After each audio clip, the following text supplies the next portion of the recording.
7절에서 11절입니다.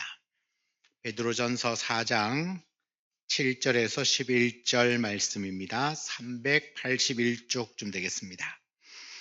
신약성경 381쪽 베드로전서 4장 7절에서 11절 말씀입니다. 우리 같이 한번 합독하겠습니다. 만물의 마지막이 가까이 왔으니 그러므로 너희는 정신을 차리고 근신하여 기도하라. 무엇보다도 뜨겁게 서로 사랑할지니 사랑은 허다한 죄를 덮느니라. 서로 대접하기를 원망 없이 하고 각각 은사를 받은 대로 하나님의 여러 가지 은혜를 맡은 선한 청지기 같이 서로 봉사하라. 만일 누가 말하려면 하나님의 말씀을 하는 것 같이 하고 누가 봉사하려면 하나님이 공급하시는 힘으로 하는 것 같이 하라. 이는 범사에 예수 그리스도로 말미암아 하나님이 영광을 받으시게 하려 함이니 그에게 영광과 권능이 세세에 무궁하도록 있느니라. 아멘. 아멘. 오늘 이 시간에는 우리 정의찬 전사님의 마지막 고별 설교가 있겠습니다. 원래 마지막은 늘 마음에 담아두던 말씀들을 전하게 되는데 아마 오늘 말씀을 통하여서 저와 여러분과 우리 교회에 큰 은혜의 시간이 될 줄 믿습니다. 우리 정의찬 전사님은 우리 교회에서 신앙생활을 시작했고 또 사역도 우리 교회에서 시작했고 3년을 이제 충성스럽게 섬기시다가 또 하나님이 또 귀한 교회로 또 이동해 주셔서 또 우리 집사님이 기도한 것처럼 어느 곳에 가든지 하나님 앞에 귀하게 쓰임받는 말씀의 종이 될 줄 믿고 오늘 이 시간에 우리 전사님이 전하는 마지막 말씀을 들으면서 하나님께 영광 올려드리면 좋겠습니다. 우리 전사님 나올 때 박수로 한번 격려하도록 하겠습니다.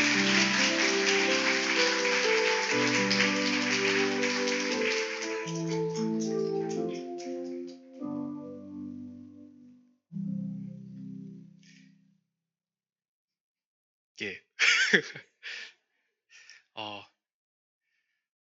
조금 놀라신 분들도 계실 수도 있다고 생각이 듭니다. 그리고 아직 체감이 안 되시는 분들도 있을 수도 있는데 저 역시 마찬가지입니다. 저도 아직 체감이 잘 되지가 않습니다. 짐을 조금씩 정리를 하는데 그럼에도 불구하고 뭔가 마지막이라는 것에 대한 느낌이 들지가 않습니다. 그리고 간혹 가다가 약간 농담식으로 저한테 무슨 일이 있나? 라고 물어보시는 분들이 계시는데 그런 건 전혀 아니고 정말 감사하게 가고 그리고 가게 되는 교회도 이게 일이 있어서 가는 게 아니라 정말 제가 대학원을 올라가면서 사정상 내려오기가 힘들기도 하고 이러다 보니까 다른 곳으로 옮기게 되었는데 찾는 중에 담임 목사님께서 그래도 잘 도와주시는 바람에 좋은 곳으로 가게 되었습니다.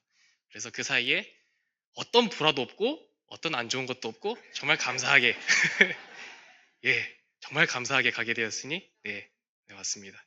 가게 되었습니다. 그래서 제가 정리를 하면서 어떠한 마음가짐으로 정리를 하는 것이 맞는가라는 고민이 있었습니다. 어떻게 정리를 해야 되는가. 그래서 담임 목사님께 한번 여쭤봤습니다. 어떻게 정리를 하는 것이 맞습니까? 라고 여쭤보니 담임 목사님께서 이렇게 말씀하셨습니다. 여기서 평생 사역할 것처럼 해라. 내일 떠나더라도 또 평생 뼈를 묻을 것처럼 끝까지 충성되게 하라. 라고 말씀하셨습니다. 저는 이곳에 있다가 떠나가게 됩니다. 맞습니다. 그런데 그럼에도 불구하고 여기서 평생 동안 있을 것처럼 열심을 다해서 충성을 다해서 살아가야 됩니다. 그런데 이렇게 잠시 왔다가 떠나가는 것은 저뿐만이 아닙니다. 사실 우리 모두가 이 땅에 왔다가 다시 저 천국으로 돌아가야 합니다. 저가 잠시 왔다가 가는 것처럼 우리 모두가 나그네와 같이 이 땅에 있다가 저 하늘을 향해서 나아가야 합니다. 그리고 그런 우리들은 어떻게 살아가야 되는가? 우리도 여기서 열심을 다해서 충성스럽게 살아가야 합니다. 오늘 본문은 베드로가 각 나라들에 퍼져 신앙생활하는 성도들에게 쓴 편지입니다. 그리고 그 편지 1장 1절과 2절에 이렇게 기록되어 있습니다. 예수 그리스도의 사도 베드로는 본도 갈라디아, 갑바도기와 아시아와 비두니아에 흩어진 나그네 곧 하나님 아버지의 미리 아심을 따라 성령이 거룩하게 하심으로 순종함과 예수 그리스도의 피 뿌림을 얻기 위하여 택하심을 받은 자들에게 편지하노니 은혜와 평강이 너희에게 더욱 많을지어다. 이렇게 말합니다. 우리를 향해서 나그네라고 합니다. 나그네는 한 곳에 정착해서 거기서 계속해서 살아가는 것이 아닙니다. 다시 집으로 돌아가는 존재들입니다. 우리도 마찬가지입니다. 우리도 언젠가는 천국으로 돌아가야 될 존재들입니다. 그리고 오늘 본문 4장 7절에서 이렇게 이야기합니다. 만물의 마지막이 가까이 왔으니. 베드로는 성도들에게 편지를 쓰면서 이 사실을 다시 한번 기억하게 합니다. 그리고 그런 나그네 된 성도들에게 이렇게 말합니다. 13절입니다. 그러므로 너희 마음의 허리를 동이고 근신하여 예수 그리스도께서 나타나실 때에 너희에게 가져다 주실 은혜를 온전히 바랄지어다. 우리는 다시 떠나가야 다시 돌아가야 하는 존재들이지만 베드로는 이렇게 말합니다. 허리를 동여야 한다. 대충 살라고 하지 않습니다. 떠날 곳이기 때문에 적당히 살아라고 하지 않습니다. 오히려 허리를 동이고 근신하라고 합니다. 맞습니다. 우리는 허리를 동여야 합니다. 우리는 천국을 소망하는 자들이며 천국을 향해서 나아가는 자들이지만 동시에 이 땅 가운데에서 주님께 충성을 다해야 합니다. 베드로 전서에서 베드로는 계속해서 그러한 말들을 이어가고 있는 겁니다. 그러면 우리는 어떻게 더 구체적으로 살아가야 할지, 어떻게 천국을 바라보면서 살아가야 될지 오늘 한번 잠시 나눠보길 간절히 소망합니다. 우리는 먼저 정신을 차리고 근신하여 기도해야 합니다. 여기서 근신하다라고 적혀 있습니다. 국어사전보다 궁금해서 성경의 원어를 조금 살펴봤습니다. 그런데 이런 표현이 등장합니다. 정신을 차리다, 잠에서 깨다, 아니면 술에서 깨다 라고 말합니다. 그것을 알고 다시 오늘 본문의 7절을 보면 이런 느낌인 겁니다. 정신을 차리고 근신하여 라고 하는 것은요, 사실 정신을 차리고 또 정신을 차려라는 말입니다. 근데 이 표현이 여기서만 등장하는 것이 아닙니다. 베드로가 쓴 편지인 베드로 전서의 초반 부분과 끝부분에도 등장합니다. 총 3번이 등장합니다. 아까 읽었던 1장의 13절에는 이렇게 적혀 있습니다. 그러므로 너희는 마음의 허리를 동이고 근신하여. 그리고 5장 8절에는 이렇게 말합니다. 근신하라, 깨어라. 너희 대적마귀가 오는 사자같이 두루다니며 삼킬 자를 찾나니. 베드로는 성도들에게 그리고 이 베드로 전서를 통해서 하나님 우리에게 계속해서 깨어라고 합니다. 그런데 그 깨어 있는 것이 목적이 아닙니다. 깨어 있는 것의 목적이 따로 있습니다. 그것이 무엇이냐? 기도입니다. 정신을 차리고 또 차려서 무엇을 해야 되느냐? 기도하라고 합니다. 우리 삶 가운데서도 정신을 바짝 차리고 기도함에 힘을 써라고 합니다. 그 세상의 삶 가운데에서 주님께 나아가는 그 발걸음에 힘을 더해라고 말씀하고 계신 겁니다. 우리는 기억해야 합니다. 우리는 하나님 나라 백성들입니다. 아까 처음 말씀드렸다시피 우리의 소망은 저 하늘에 있습니다. 그렇기 때문에 우리는 흔들려서는 안 됩니다. 세상의 소리에 휩쓸리고 거기에 빠져서 잠이 들면 안 됩니다. 이 세상이 전부인 것처럼 세상 사람들과 동일하게 살아가서는 안 됩니다. 우리는 정신을 바짝 차리고 하나님 나라를 향해서 나아가야 합니다. 제가 우리 교회에서 사역을 하면서 우리 성도님들을 볼 때 참 대단하다고 느끼는 부분들이 많습니다. 수요일에는 직장을 마치고 어떤 분은 저녁도 되게 급하게 드신 분도 계시고 못 드시고 오신 분도 계시고 어떤 분은 옷만 다급하게 갈아입고 오신 분도 계시고 또 어느 날 새벽을 보니까 직장에 출근하시기 전에 피곤한 몸을 이끌고 그때 제가 한번 설교를 한 적이 있었는데 설교를 하는 저도 정신이 멍한데 그래서 오셔가지고 조금 조시더라도 그래도 여전히 와서 기도하시는 그 모습들 그뿐만이 아닙니다. 금요일과 그리고 오늘과 같은 주일 그렇지 않습니까? 주일에 예배만 드리고 가도 피곤하지 않습니까? 그런데 그런 성도님들의 모습을 보면서 참 대단하다고 느낄 때가 많았습니다. 사실 그 시간이 쉬는 것이 때로는 더 좋게 느껴질 때가 있지 않습니까?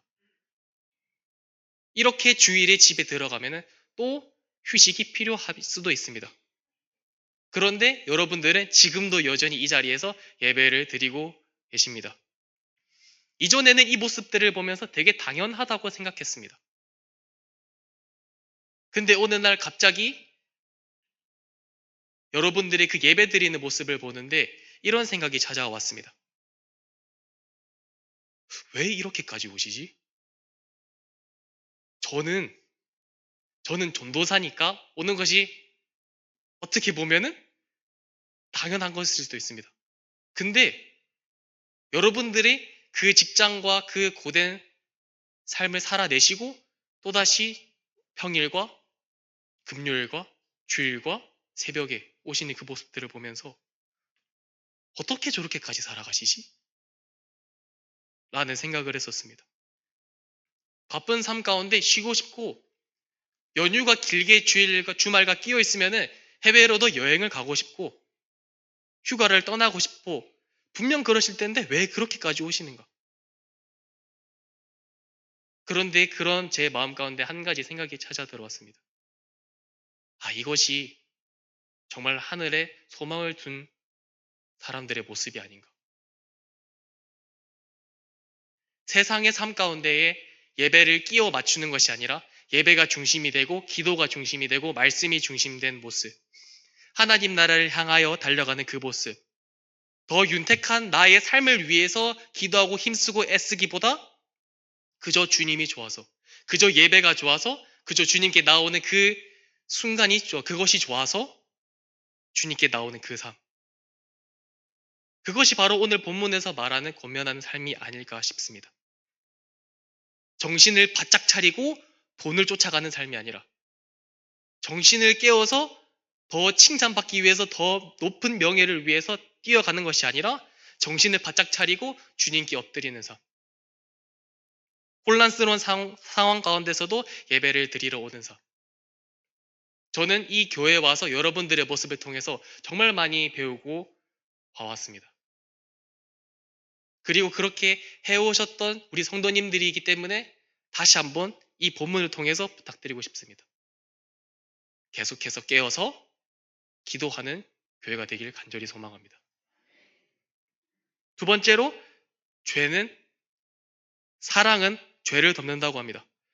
근신하여 깨어 기도하는 우리가 그 다음으로 해야 할 것은 무엇입니까? 이제 서로 사랑해야 합니다. 그러면서 하나님은 사랑의 힘을 우리에게 알려주십니다. 8절에 이렇게 적혀 있습니다. 무엇보다도 뜨겁게 서로 사랑할지니 사랑은 허다한 죄를 덮느니라. 여기서 죄를 덮는 주체는 사람이 아닙니다. 사랑하는 누군가가 아닙니다. 죄를 덮는 것은 사랑 그 자체가 죄를 덮는다고 하는 겁니다. 이것은 무슨 말이냐? 사랑하기 때문에 누군가의 잘못을 못 본 척 해준다는 것이 아닙니다. 사랑하기 때문에 상대방의 부족한 모습이 분명 있지만 그것이 작게 보이는 겁니다. 상대방의 부족한 모습이 눈에 들어오지 않는 겁니다. 사랑 그 자체가 누군가의 부족함을 가리워주는 겁니다. 마치 콩깍지가 씌이듯이 상대방을 감내하게 되는 겁니다. 그리고 그때 우리 안에 회복이 일어나게 됩니다.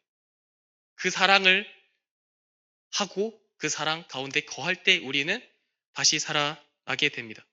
우리 안에는 연약함이 벗어지게 됩니다. 제가 아마 이 사랑을 우리 교회 가운데서 많이 받지 않았나라는 생각이 듭니다.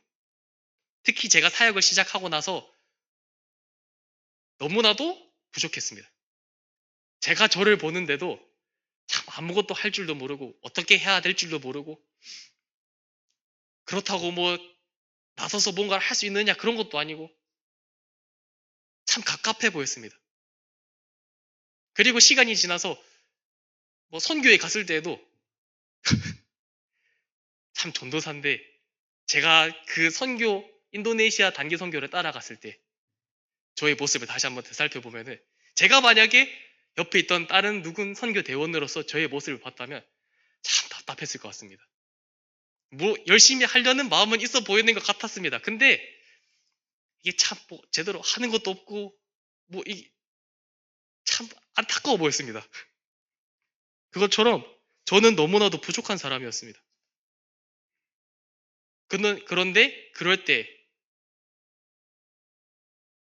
우리 교회의 성도님들, 목사님들, 장로님들, 권사님들, 집사님들, 선생님들 모두는 다 기다려 주셨던 것 같습니다.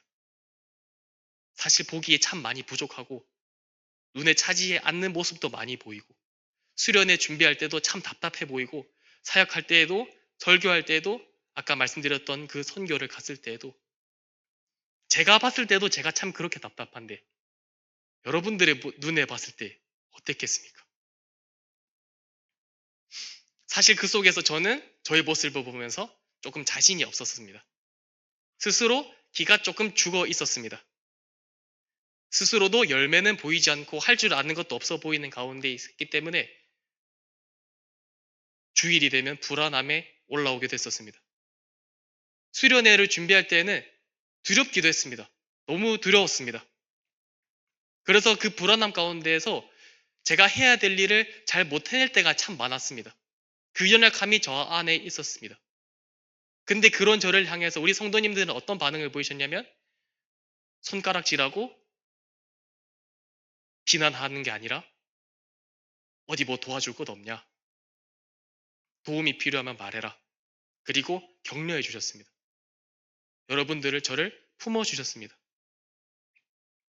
여러분들의 그런 사랑이 있었기 때문에 저는 그 가운데에서 이 연약함이 조금씩 덜어지게 되었습니다. 불안함과 겁이 조금씩 사라지게 되었습니다. 아마 우리 교회가 아니었다면 저는 사역의 길을 걸어가는데 적응을 굉장히 심히 몹시 잘 못했을지도 모릅니다. 그런데 여러분들께서 그렇게 사랑으로 품어주신 덕분에 저의 이런 부족함과 연약함, 그런 과정 가운데도 온전히 그래도 지금까지 잘 이어올 수 있게 되었습니다. 아마 이런 것이 바로 감내하는 사랑이 아닐까요? 부족한 모습이 보이고 조금 아쉬운 모습이 보이고 거슬리는 모습이 보여도 그래도 품어주고 도와주고 기다리는 그 모습. 그리고 그때에 우리는 연약함이 사라지게 되는 겁니다. 여러분 그렇지 않습니까?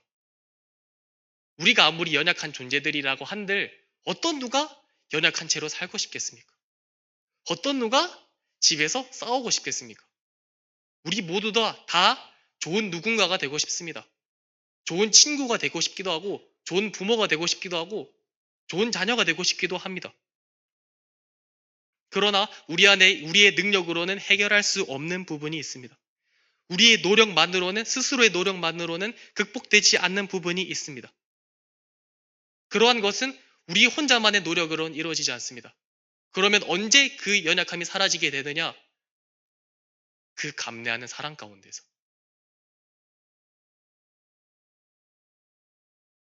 요즘 하나님께서 우리 교회도 성도님들을 새로운 분들을 많이 보내주시기도 하고 하는 것 같은데 그들에게도 그리고 기존에 계신 서로 간에게도 그 사랑을 계속해서 더 부어주시길 소망합니다. 때때로 서로 간에 마음에 들지 않는 모습이 보이고 좀 거슬리는 모습이 보이더라도 손가락을 치켜들고 뭐라 하는 것보다 여러분들께서 여태 그렇게 하셨듯이 기다려주고 품어주고 사랑해주는 그런 공동체가 되길 바랍니다. 그리할 때 영혼이 살아나고 우리 교회가 더욱 더 주님 안에서 성장하게 될 줄로 믿습니다.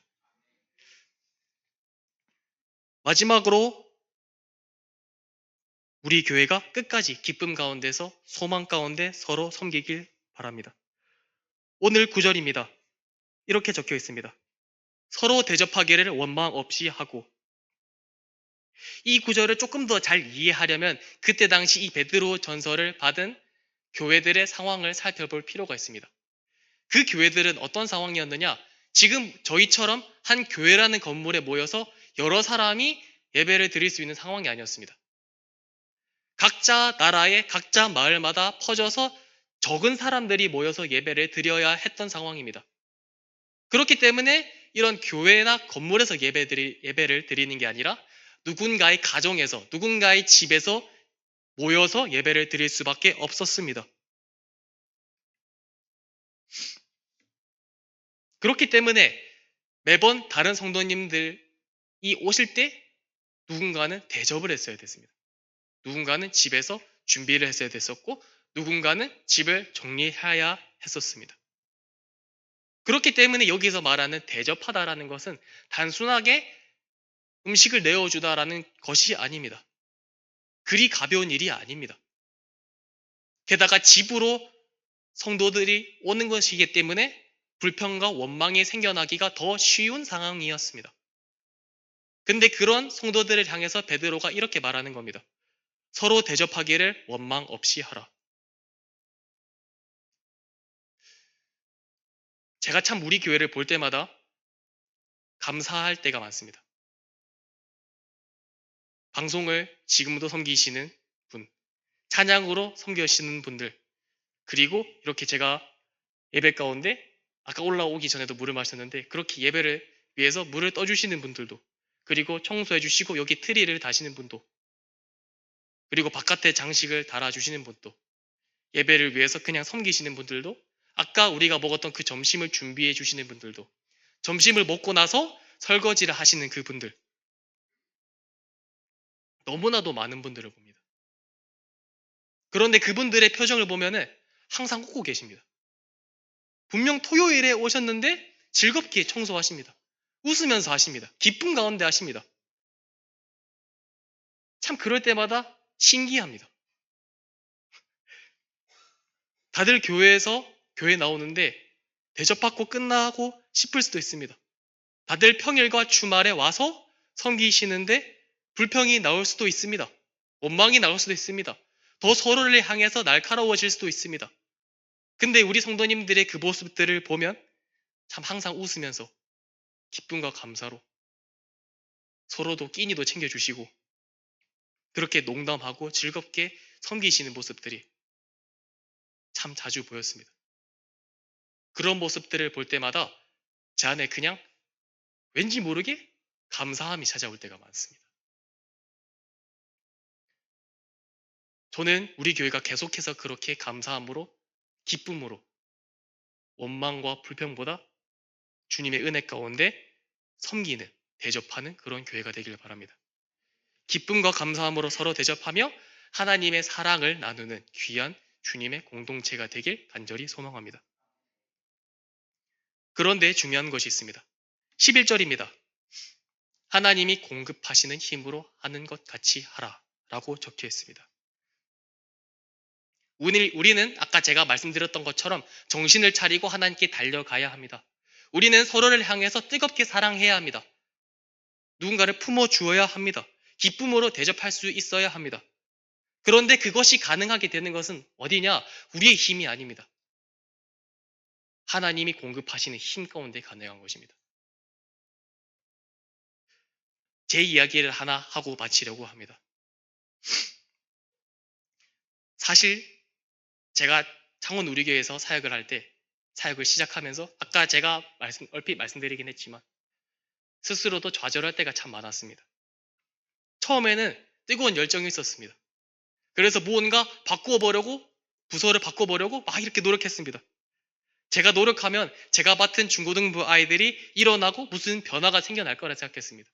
아무 말도 없는 아이들이 입이 열려서 서로 간에 친분이 막 쌓이고, 그리고 찬양하지 않던 아이들이 일어나서 찬양을 드리고 그렇게 될 것이라는 기대감이 있었습니다.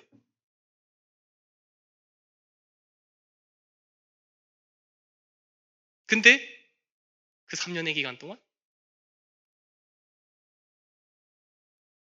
물론 주님이 참 놀라운 은혜를 베풀어 주셨지만 3년의 기간 동안 봤던 거는 여전히 그럼에도 불구하고 말이 없는 아이들, 여전히 그럼에도 불구하고 가만히 앉아서 예배드린 아이들, 그런 모습을 볼 때가 참 많았습니다. 처음에는 저의 방법이 문제일 거라 생각했습니다. 그래서 여러 가지 방법들을 생각해 봤습니다. 예배의 순서를 바꿔보기도 하고 여러 가지 활동을 해보기도 하고 게임을 해보기도 하고 어떻게 뭐 말씀 카드를 줘보기도 하고 뭐 여러 가지 방법을 시도해봤지만 아무런 변화가 일어나지 않습니다. 그 다음에 이렇게 생각했습니다. 단순한 시간의 문제일 것이다. 조금만 있으면 아이들이 변화할 것이다. 그런데 여전히 상황은 똑같아 보이는 겁니다. 그때부터 저는 사역 가운데 두려움이 생겨나기 시작했습니다. 마치 이 자리가 저에게 맞지 않는 자리인 것 같고, 그리고 왠지 그 중요한 청소년의 시기, 우리 아이들의 그 청소년의 시기를 제가 빼앗는 것 같은 느낌이 들었습니다. 그리고 저뿐만 아니라 주변에서 사역하는 다른 동기들, 다른 전도사들 보면서 더 큰 상실감에 빠지기도 했습니다.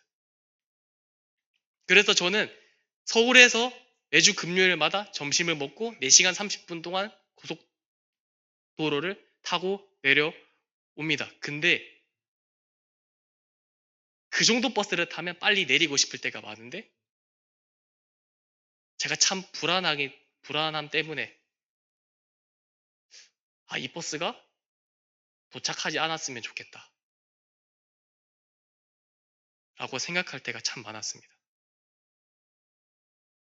어떻게 해야 될지 몰랐습니다. 그래서 주님께 기도드렸습니다.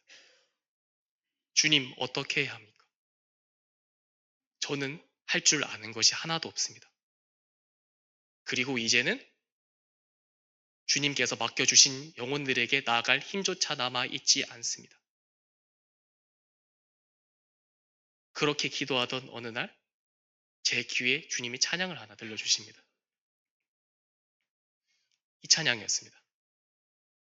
하나님 말씀에 두려워 떠는 자, 그 말씀에 생명을 거는 자, 한 사람 찾으시는 주님의 약속을 믿어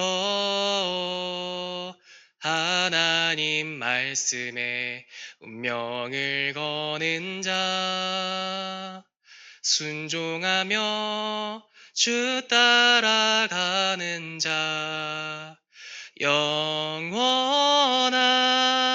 하나님 나라 이뤄갈 주의 교회여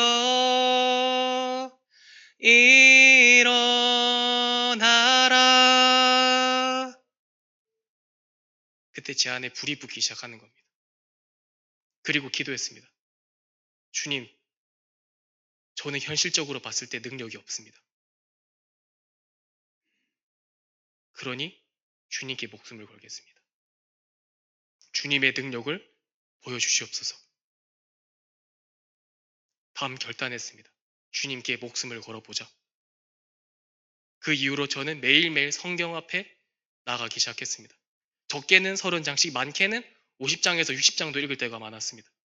아침에 일어나서 성경을 읽고, 화장실에서 볼일을 볼 때도 성경을 읽고, 버스로 이동할 때도 성경을 읽고, 수업 중간에 점심 먹을 때 혼자 몰래 나와서 성경을 들으면서 성경을 읽으면서 밥을 먹기도 하고, 시간이 나면 기도하러 갔습니다.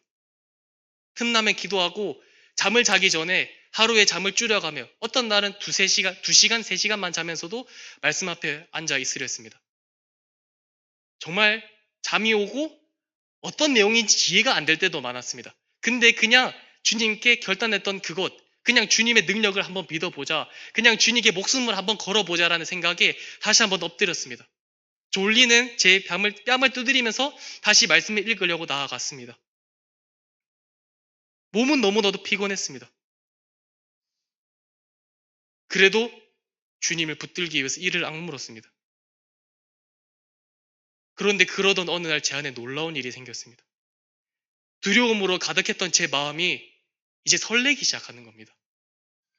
버스를 타고 내려올 때, 서울에서 마산으로 내려올 때 원래는 두려웠던 무서웠던 떨렸던 제 가슴이 이젠 설렘으로 두근거리기 시작하는 겁니다.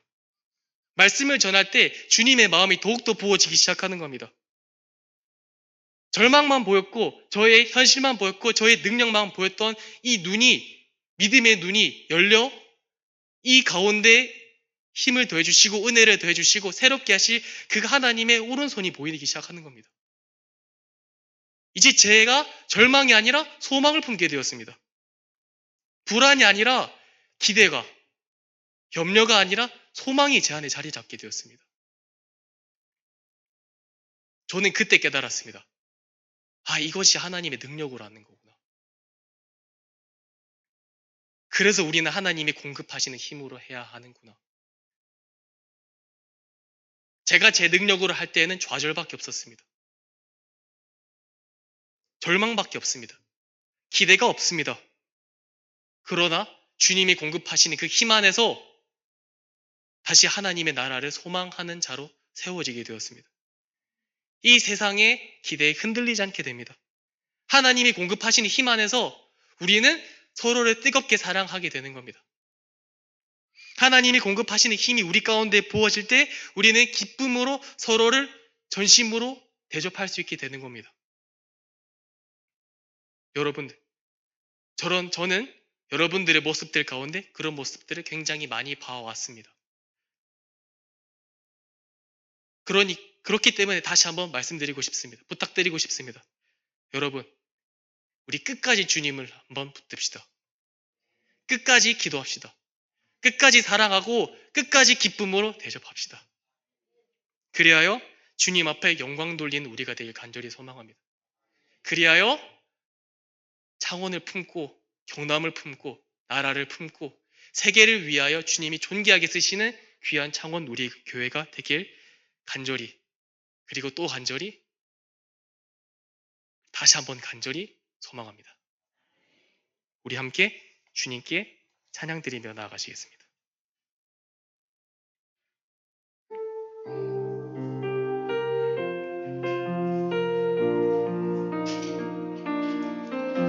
우리에게 소원이 하나 있네.